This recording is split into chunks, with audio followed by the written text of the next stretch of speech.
In the desolate heart of KIAMBERE South, where rolling hills once whispered with the sweet fragrance of mira blossoms, a grim reality now prevailed. The once bountiful land was inundated with a relentless flood, its verdant expanse transformed into a sickly swamp. As a resident of this forsaken land, I bore witness to the devastation wrought by the torrential rains that had besieged us for weeks. The KIAMBERE and KIAMBERE dams, supposed guardians of our water resources, had failed us miserably. Their towering structures, once symbols of progress, now loomed like menacing behemoths, holding captive the very water that had turned against us.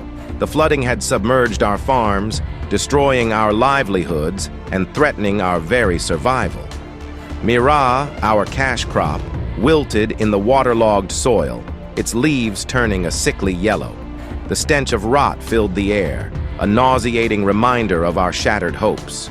Worse still, the stagnant waters were breeding grounds for disease. Mosquitoes proliferated, their incessant buzzing hauntingly reminiscent of the malaria that ravaged our communities. Children succumbed to typhoid and diarrhea, their tiny bodies weakened by the relentless assault on their health.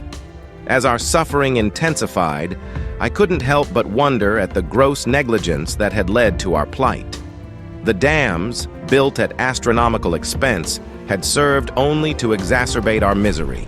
Despite their massive size, they failed to provide any semblance of flood control, leaving us at the mercy of nature's wrath. Worse still, the dams had brought no economic benefit to our communities. No jobs were created, no infrastructure was improved. They stood as hollow monuments to government incompetence, their uselessness a cruel mockery of our desperation. In the face of our utter despair, we implored the government for aid, but our pleas fell on deaf ears. They claimed that the dams were national projects, that their coast had outstripped their benefits, as if our lives and livelihoods were mere inconsequential numbers on a spreadsheet. And so, we languished in our misery, paying exorbitant fees to Kenya Power for the electricity that the dams generated, yet denied the very water that now threatened to devour us. The irony was both cruel and unbearable. As the waters continued to rise, reaching our homes and schools, we were forced to evacuate. We abandoned our villages, our possessions left behind to the whims of the unrelenting flood.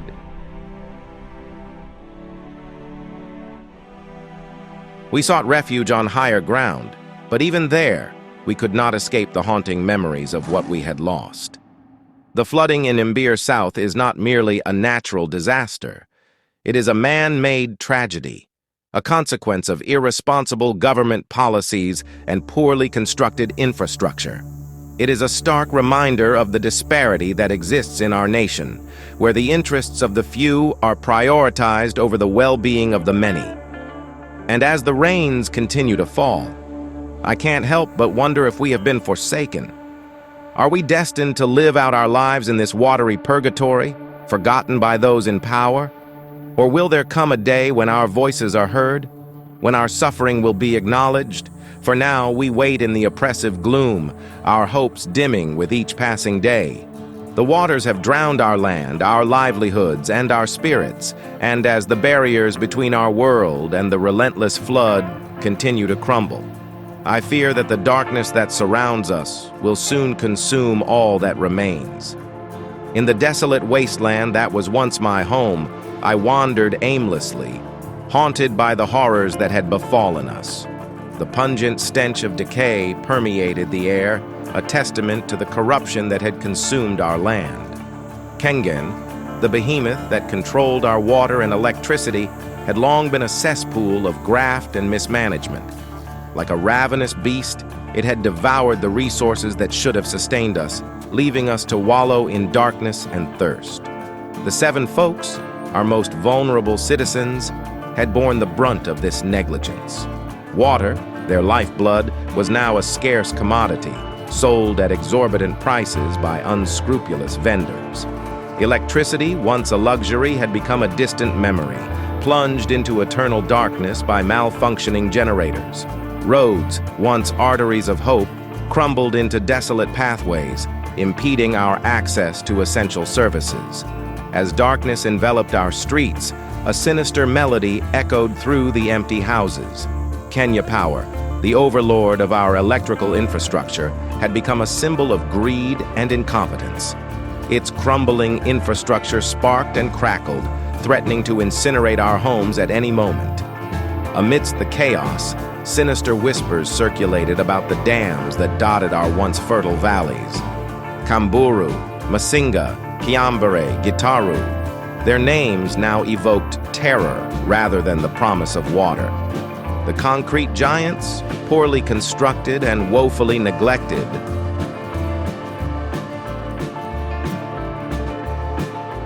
groaned and creaked under the weight of their sins. The Kenyan government, complicit in this macabre charade, turned a blind eye to the impending disaster. Their fat-bellied politicians feasted on the spoils of corruption, deaf to the cries of their suffering people. They knew of the ancient structures, their neglected maintenance, but they chose to ignore the warning signs. And so, the rains came, merciless and relentless. The swollen rivers breached the weakened dams, unleashing a cataclysmic deluge upon the unsuspecting populace. Floods ravaged Aimlessly South and Tana River, sweeping away homes, lives, and hope. I had witnessed the horror firsthand. As the turbid waters surged around my house, I desperately clung to a flimsy piece of debris, my screams swallowed by the roaring torrent. I watched in terror as neighbors disappeared beneath the relentless waves. When the deluge finally subsided, our world had been irrevocably shattered. The once vibrant towns and villages lay in ruins, their streets transformed into murky canals. Hunger and disease gnawed at the survivors, abandoned to their fate by a heartless government. In the aftermath of the cataclysm, I stumbled through the wreckage, a broken and shattered soul. I had lost everything: my home, my family, my sense of humanity. As despair clawed at my heart, I couldn't help but curse the corrupt and incompetent who had stolen our future. The structures of power had failed us, but more devastating was the failure of our own hearts. We had allowed greed and indifference to poison our land, and now we paid the price in blood and sorrow. And so, I vowed to become a voice for the voiceless, to expose the lies and hold those responsible accountable. I may have lost everything, but I would not lose my hope. For even in the darkest of times, a flame of resistance can ignite, a flame that will one day burn away the darkness and restore our lost humanity.